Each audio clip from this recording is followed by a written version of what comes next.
अस्सलाम वालेकुम, मैं हूं फैसल तारड़।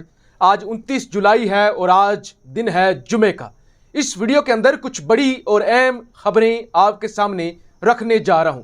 सबसे पहले हम पंजाब की बात करेंगे, फिर हम आर्मी चीफ जनरल बाजवा की बात करेंगे, फिर हम नून लीग की कौमी असम्बली के अंदर 40 विकेटों की बात करेंगे और पंजाब असम्बली के अंदर भी जो बड़े लेवल पे नून लीग के अंदर झुरलू फिरने जा रहा है उस हवाले से बात करेंगे। लेकिन सबसे पहले पंजाब असम्बली का अब से कुछ देर पहले स्पीकरशिप का इलेक्शन होता है। नून लीग की जानब से सैफुल मलूक खोखर साहब होते हैं और पीटीआई की जानब से सबतैन खान साहब होते हैं।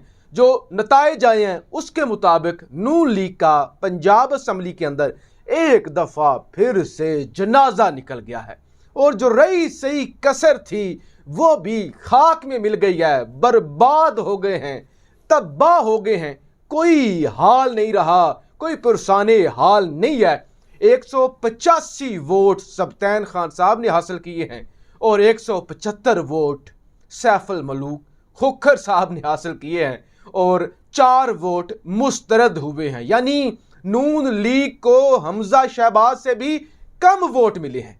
हमजा शहबाज को 179 वोट मिले थे लेकिन खोखर साहब को 175 वोट मिल रहे हैं।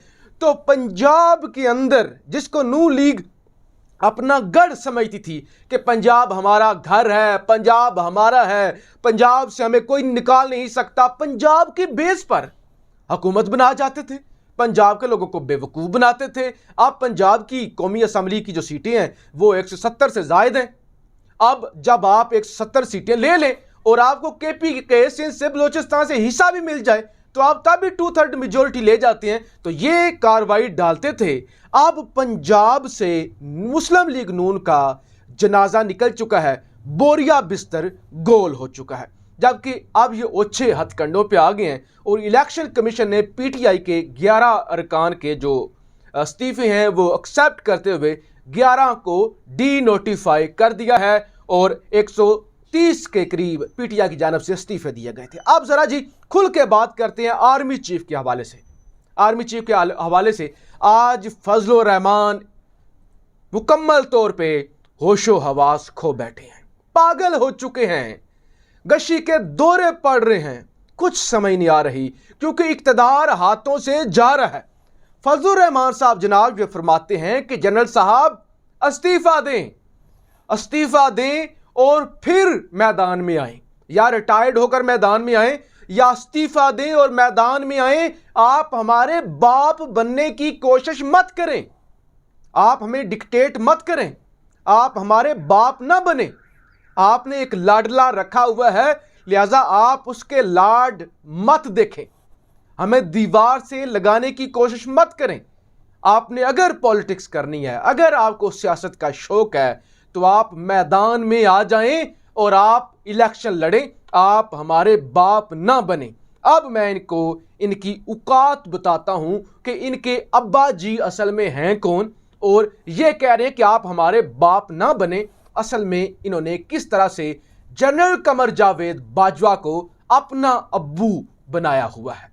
जनाब अमेरिका के साथ आर्मी चीफ जनरल बाजवा साहब ये राब्ता करते हैं कि आईएमएफ हमें कर्ज नहीं दे रहा, लिहाजा अमेरिका वाइट हाउस आईएमएफ को अप्रोच करे, उनको प्रेशराइज करे, हमारी सिफारिश करे कि वो पाकिस्तान को 1 अरब 20 करोड़ डॉलर दे। अब मुझे ये बताएं कि क्या आर्मी चीफ जनरल बाजवा साहब इस्लामी जमहूरिया पाकिस्तान के वजीर खारजा हैं? क्या आर्मी चीफ जनरल बाजवा साहब इस्लामी जमहूरिया पाकिस्तान के वजीर खजाना लगे हुए हैं? क्या आर्मी चीफ जनरल बाजवा साहब पाकिस्तान के वजीर आजम हैं जो वो अमेरिका के साथ सफारती महाज पर जंग लड़ेंगे और उनसे कहेंगे कि हमारी मैशत जो है वो डामाडोल है, वो आप हमें कर्ज दें। लिहाजा जब आपसे मामला चल नहीं रहे, नंबर 1 क्या आर्मी चीफ का यह तुक बनता है कि वो किसी मुल्क से राब्ता करें और उन्हें कहें कि आप हमें कर्ज दें? क्या ये आर्मी चीफ की डोमेन है? इस पे खान साहब ने भी बात की है। खान साहब कहते हैं इससे तो हमारी रियासत कमजोर हो गई है, क्या दुनिया में तासुर जाएगा? और फिर अमेरिका जब इस सारे मामले में कूदेगा तो अमेरिका फिर अपने मुतालबात भी मनवाएगा। क्या इससे रियासत कमजोर नहीं होगी? क्या इससे रियासत कंप्रोमाइज्ड नहीं होगी? जरा और मैं आपको बताता हूं कि इनके अब्बा जी इनको किस किस जगह पे असिस्ट कर रहे हैं। ये कहते हैं हमारे अब्बा बनने की कोशिश ना करें, हमारे बाप बनने की कोशिश ना करें, लेकिन अब्बू जी किस तरह से इनकी हर महाज पे मदद कर रहे हैं, जरा जानिए। शरीफ साहब को जनाब बुलाया गया, चाइना जाना चाहते थे, चाइना ने इनकार कर दिया। उन्होंने कहा कि हमारे यहां अमरीकी गुलाम कोई भी ना आए, और उन्होंने जो कर्ज पहले दिया हुआ था पाकिस्तान को वो वापस मांग लिया। लेकिन फिर आर्मी चीफ जनरल बाजवा साहब चीन का दौरा करते हैं और चीन के कमर्शियल बैंक पाकिस्तान को 2 अरब से लेकर 2 अरब 3 करोड़ डॉलर का कर्जा दे देते हैं। आले शरीफ फिर भागती भागती सऊदी अरब जाती है और सऊदी अरब से कर्जा मांगते हैं। सऊदी अरब वाले कहते हैं कर्जे को तो छोड़ना, आप अपना पक्का काम क्यों नहीं करते? हर दफा आप मांगने आ जाते हैं, वो जो पहले पैसे लिए थे ना, पुराना कर्जा, वो वापस करें। फिर जनाब अगले ही हफ्ते जनरल बाजवा साहब सऊदी अरब जाते हैं और वहां पे वो कर्जा वापसी की जो मुद्दत है वो 6 माह जो है वो बढ़वा लेते हैं। शहबाज शरीफ उसके बाद कतर से राब्ता करते हैं और कतर को कहते हैं कि LNG पर हमें जो ताखीरी अदायगियां हैं वो करने की इजाज़त दें, अभी हम अदायगियां नहीं कर सकते। कतर जनाब इनकार कर देता है, तो उसके बाद जनाब वहाँ पे आर्मी चीफ जाते हैं और ख़ुद बाजवा साहब और कतर जो है वो उनकी बात मान लेता है। इसी तरह से ताखीरी अदायगियों की बात की जाती है आज़रबाईजान से LNG के लिए, और वो भी इनकार कर देते हैं पाकिस्तान को, और chairman joint chief of staff committee खुद वहाँ पे जाते हैं और फिर आज़रबाईजान भी आपकी अदायगियाँ जो है वो सस्पेंड कर देता है।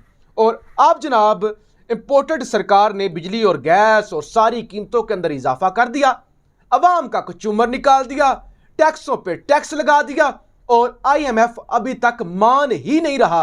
अब जनरल बाजवा साहब जो हैं वो वैंडी शर्मीन से राब्ता करते हैं, जो कि नायब वजीर खारजा हैं अमेरिका की, और उन्हें यह कहते हैं कि आप हमें कर्ज दें, हमें कर्ज की ज़रूरत है। अब ये बात तो एक तरफ है कि आर्मी चीफ क्या वजीर खारजा भी हैं? क्या आर्मी चीफ का ये इख्तियार भी है? क्या ये आर्मी चीफ का काम है? लेकिन दूसरी तरफ ये जो कहते हैं कि हमारे बाप ना बने, तो आपने चाइना की तरफ अब्बू क्यों बनाया? आपने सऊदी अरब की दफा अब्बू क्यों बनाया? कतर की दफा अब्बू क्यों बनाया? जब आपने अदम एतमाद करनी थी, आप छुप छुप के मिलते थे GHQ के अंदर जाके, उस वक्त आपने अब्बू क्यों बनाया? अब आपके अब्बू आपको लात मार के घर से निकाल रहे हैं, डिसओन कर रहे हैं अपनी सियासी गंदी औलाद को, तो अब वो अब्बू के खिलाफ ही भौंकना शुरू हो गए हैं। लेकिन इस वक्त जो भी मैशत के लिए और सारा करदार है वो आर्मी चीफ बाजवा साहब खुद करने की कोशिश कर रहे हैं।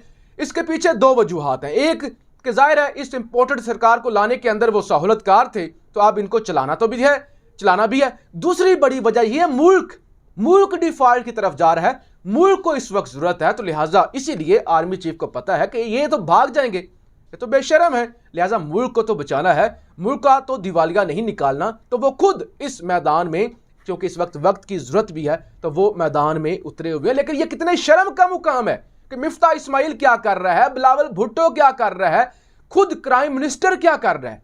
क्या ये काम किसी भी मुल्क के अंदर आर्मी चीफ किया करते हैं, या वहां की सियासी क़यादत करती है, या वहां की मिनिस्ट्रियां करती हैं? एक और सवाल भी ये पैदा होता है, क्या हमारा दफ्तर खारजा इतना कमजोर हो गया है कि वो किसी के साथ बात नहीं कर सकता और आर्मी चीफ को वहां पे बात करना पड़ती है? बड़ी खबर आपको जरा पंजाब के हवाले से दे दूं और कौमी असम्बली के हवाले से। अच्छा जी, जराए और मुस्तनद जराए मेरे ये खबर दे रहे हैं कि कौमी असम्बली के 40 MNA खान साहब से राब्ता कर रहे हैं और खान साहब से उनको हाँ का इंतज़ार है कि वो अगली दफ़ा उन्हें PTI अपना टिकट दे। खान साहब अगर 40 MNAs को टिकट देते हैं PTI का और वो तहरीक इंसाफ के टिकट पर इलेक्शन लड़ते हैं, तो वो नून लीग छोड़ने के लिए तैयार हैं। फिर दूसरी खबर सुनिए, पंजाब असम्बली के अंदर 60 के करीब MPAs अपनी पार्टी नून लीग छोड़ने के लिए तैयार हैं।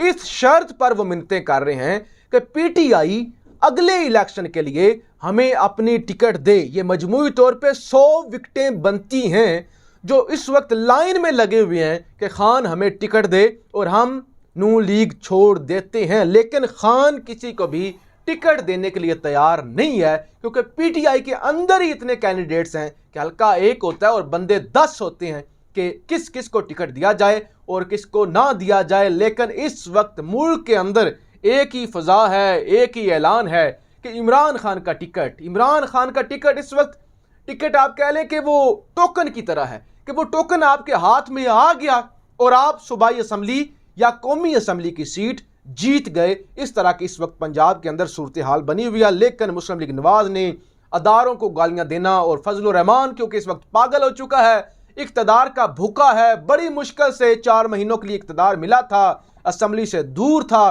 तो अब दोबारा इक्तदार मौलवी के हाथ से निकलता हुआ नजर आ रहा है उसे।